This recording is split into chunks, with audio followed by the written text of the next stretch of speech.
Hello. आज हम देखेंगे सिंक्रोनस यानी कि पैरेलल काउंटर्स के बारे में।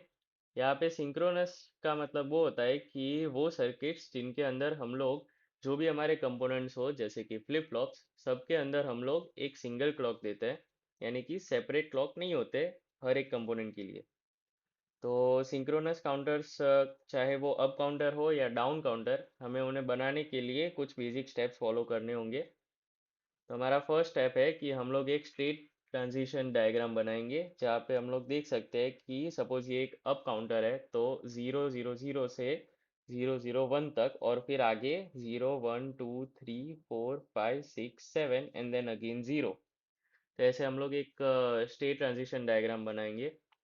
और वो बनाने के बाद हम लोग उसका ये एक टेबल बनाएंगे। ओके। सो यहाँ पे हम लोग प्रेजेंट स्टेट लेंगे, फिर नेक्स्ट स्टेट, और फिर हम लोग जो भी हमारा फ्लिप फ्लॉप ले रहे हैं, जैसे कि इस केस में हम लोग एक सिंपल टॉगल फ्लिप फ्लॉप लेंगे, तो उसका टेबल बनाएंगे। तो प्रेजेंट स्टेट जो है वो तो हम लोग डायरेक्टली इसके हिसाब से लिख सकते हैं। और नेक्स्ट स्टेट भी, जैसे कि यहाँ पे ये जो फर्स्ट है ये हमारा Q2 है, फिर ये Q1 और ये Q0। तो वो हम लोग सारे कॉम्बिनेशन लिख देंगे। और फिर अकॉर्डिंगली जो भी हमारा नेक्स्ट स्टेट है उसकी इंफॉर्मेशन यहाँ पे लिख देंगे। तो जैसे कि यहाँ पे जो हमारा Q0 है वो चेंज हो रहा है, 0 से 1 हो रहा है, तो 0 से 1। तो वैसे हम लोग जितने भी हमारे फ्लिप फ्लॉप्स है उनके लिए लिख देंगे यहाँ पे Q2 Q1 और Q0 के लिए। तो ये इतना टेबल हमारा रेडी हो जाएगा इजीली। और फिर हम लोग जो भी हम फ्लिप फ्लॉप्स यूज़ करने वाले हैं, जैसे कि इस केस में टी फ्लिप फ्लॉप है, तो उसका एक बार एक्साइटेशन टेबल यहाँ पे देख लेंगे।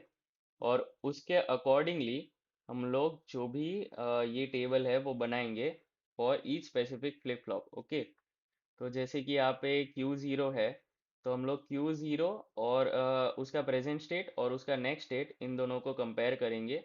और देख सकते हैं कि यहाँ पे ये जो है 0 से 1 हुआ है, यानी कि टॉगल हुआ है।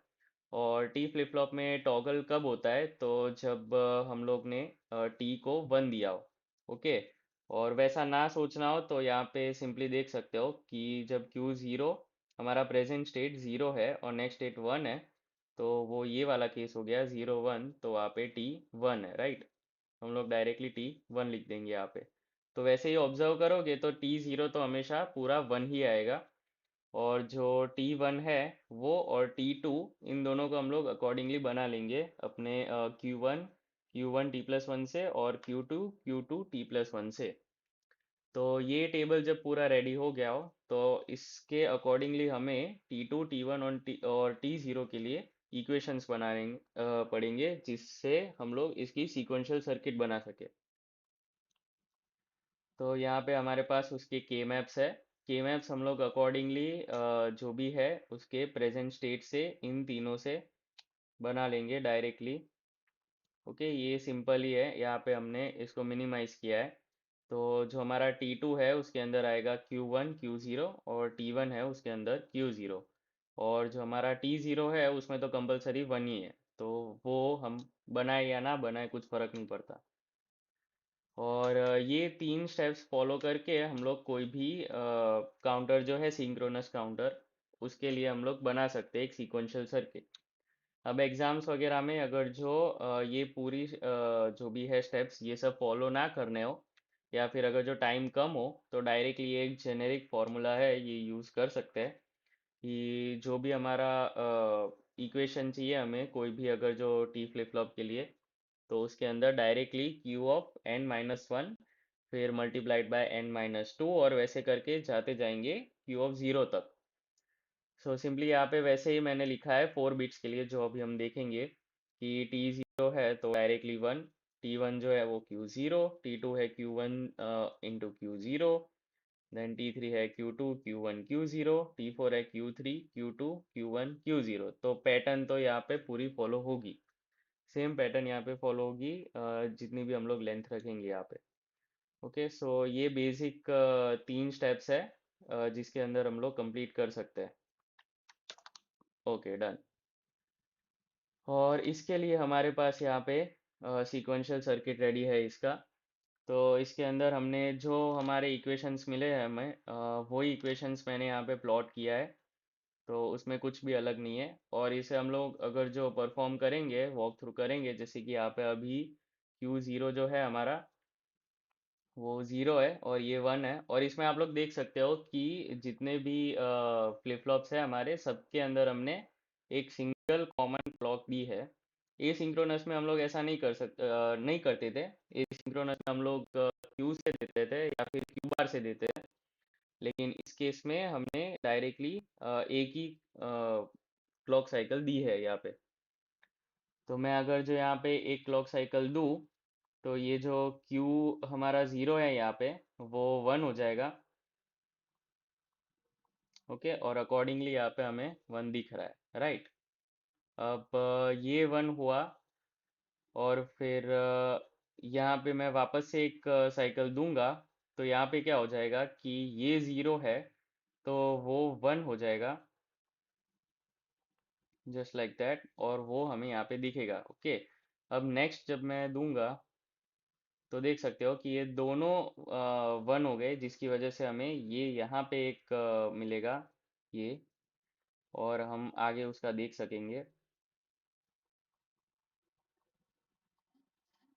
Okay, after eventually doing it for a while हमें वो बिट भी दिख गया है। ओके, सो ये सिंपल ही है, ऐसे एसिंक्रोनस सर्किट के जैसे ही बना सकते हैं हम लोग, बट इसके अंदर प्रोसेस थोड़ी अलग रहती है। इसके अंदर हमें ये जो हमारा स्टेट ट्रांजिशन का पूरा है कंसेप्ट, वो हमें यूज़ करना पड़ता है। और ये हम लोग देख सकते हैं कि पूरा 1111 तक वर्क कर रहा है, राइट।